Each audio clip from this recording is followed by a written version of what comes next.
கிறிஸ்துவின் அருளும் தாயும் தந்தையுமாய் இருந்து வழிநடத்துகிற கடவுளுடைய பேராற்றல் நம் அனைவரையும் ஆசீர்வதித்து காப்பதாக. கிறிஸ்துவுக்குள் அன்பான தாயாரின் பிரிவால் இந்த துக்க நிவர்த்தி கூட்டத்தில் பங்கு பெற்றிருக்கிற அன்பான குடும்ப உறவுகளே, இறை உறவுகளே, திருச்சபையின் பெரியோர்களே, உங்கள் அனைவருக்கும் ஆண்டவர் இயேசு திருப்பெயரால் முதலாவது எனது அன்பான வணக்கங்களை தெரிவித்துக் கொள்கிறேன். நான் இங்கே 1.5 ஆண்டு காலமாக பணிபுரிகிறேன். நான் 2004 இந்த திருச்சபையில் பணிக்காக முதல் 2004 நான் இங்கே இறையியல் கல்லூரி முடித்துவிட்டு எவாஞ்சலிஸ்டாக இங்கே பணியிலே சேர்கிறேன். அந்த நாட்களிலிருந்து அன்பான குடும்பத்தார், குறிப்பாக அம்மா, ஐயா இருவருமே எனக்கு நன்கு பழக்கம். ஐயா மிகப்பெரிய நகைச்சுவை உணர்வு மிக்கவர்.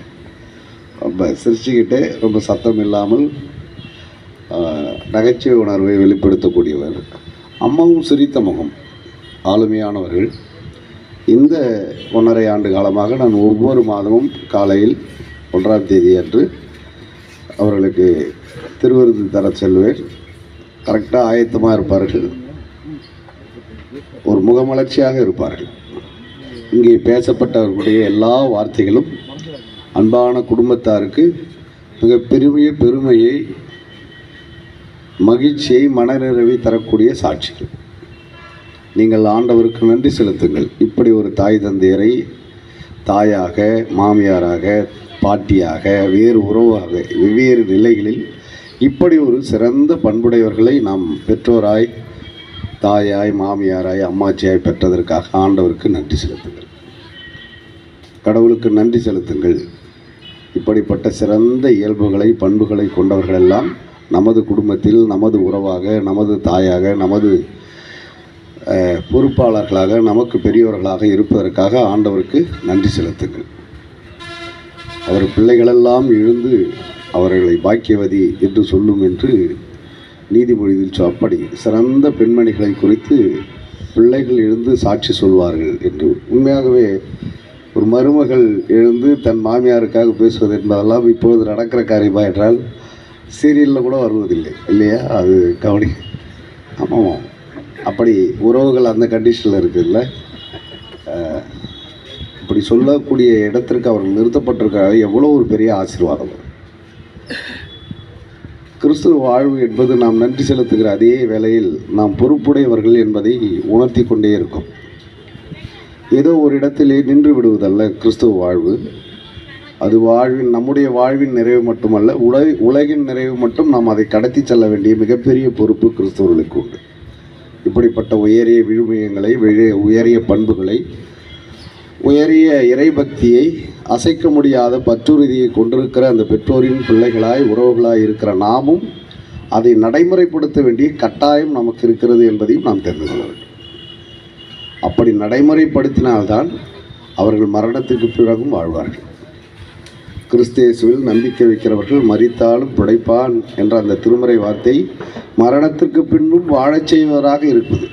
மரணத்துக்கு பின்பும் வாழ்வது எப்படி என்றால் இப்படி தான். நாம் அவரை பின்பற்றுகிற நம்முடைய பெற்றோரின் பண்புகளை, நம்முடைய தாத்தாவின் பண்புகளை, நம் குடும்பத்தின் பெரியோரின் சிறப்பான இயல்புகளை, கடவுள் மீது அவர்கள் கொண்டிருந்த அசைக்க முடியாத நம்பிக்கைகளை, அவர் செய்து வந்த தான தர்மங்களை, உதவிகளை, நற்பண்புகளை குடும்பத்தின் பிள்ளைகளாக நாம் நீட்டித்து அதை நடத்த வேண்டும். நாம் உயிர் உள்ளவரை அதை நடக்கிற பொழுது அவர்களும் உயிரோடு நம்மோடு பயணம் செய்வார். அவங்க பாட்டி மாதிரியே இருக்கிறானே, அவங்க அம்மாச்சி மாதிரியே செய்கிறாப்புல, அவங்க அப்பா மாதிரியே செய்கிறாப்புல என்று மீண்டும் மீண்டும் உறவுகள் அவரை உயிரோடு இருப்பவர்களாய் நினைவு கூறுவதற்கும் கடவுளோடு நாம் இதை செய்து கொள்ளுகிற ஒப்பந்தமாகவே செய்வோம். இந்த துக்க நிவர்த்தி கொள்வதும் ஏதோ இதை செய்ய வேண்டிய ஒரு சடங்கு எனவே செய்வதாக அல்லாமல், இப்படிப்பட்ட கூட்டங்களில் வாயிலாய் இப்படிப்பட்ட உயரிய மனிதர்களுடைய பண்புகளை கேட்பது மட்டுமல்ல, அதை நாம் உள்வாங்கி கொண்டு அதை பூமியில் நடைமுறைப்படுத்துவது தான் சாலச் சிறந்த நன்றி கடனாக இருக்கும். அந்த வகையிலே திருச்சபையின்பால் அவர்கள் கொண்டிருந்த அக்கறை, கடவுள் மீது அவர்கள் கொண்டிருந்த அசைக்க முடியாத நம்பிக்கை, தன்னுடைய குடும்ப பொறுப்புகளில் அவர்கள் ஏற்றுக்கொண்ட திட்டமிடுதலும் அதை சரியாய் நடைமுறைப்படுத்துகிற ஆளுமையும் வயது முதிர்வு வரை தன்னுடைய பணிகளை தாமே செய்து கொள்ளுகிற அந்த தன்னம்பிக்கை, இவைகளெல்லாம் ஆண்டவர் அவர்கள் மூலமாய் நமக்கு தந்திருக்கிற மாபெரும் நன்மைகள், ஆசீர்வாதங்கள். அதை குடும்பமாக நாம், திருச்சபையாக நாம் பின்பற்றுவோம். நாமும் நம்மால் இயன்றவரை அதை நடைமுறைப்படுத்த முயற்சிப்போம்.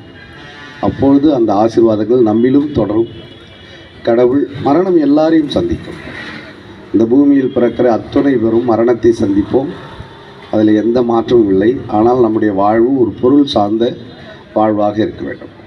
வந்தார், பிறந்தார், செத்தார், இருந்தார், அப்படி அல்ல. நாம் ஒரு தாக்கத்தை, ஒரு மிகப்பெரிய பலனை இந்த உலகில் தர வேண்டியது நம்முடைய பொறுப்பு. கடவுள் நம்மிடம், கிறிஸ்துவத்தின் சிறப்பு அதான், நம்மை நாம் பாதுகாத்து கொண்டு இப்படைப்பின் மீதும் அக்கறையுடையவர்களாக இருக்க வேண்டும். அதுதான் கிறிஸ்தவர்களுக்கும் மற்றவர்களுக்கும் உள்ள வித்தியாசம்.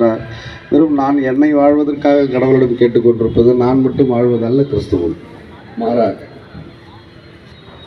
நம்மை நாம் பாதுகாத்து கொண்டு படைப்பையும் படைப்பின் அனைத்து உயிர்கள் மீதும் பொறுப்புணர்வோடு நாம் நடந்து கொள்வது. நன்மைகள் செய்யவில்லை என்றாலும் பரவாயில்லை, தீமை ஒருபோதும் நம்மால் நடந்துவிடக்கூடாது என்ற உறுதியை நம்மிலே வளர்த்துக்கொள்வோம்.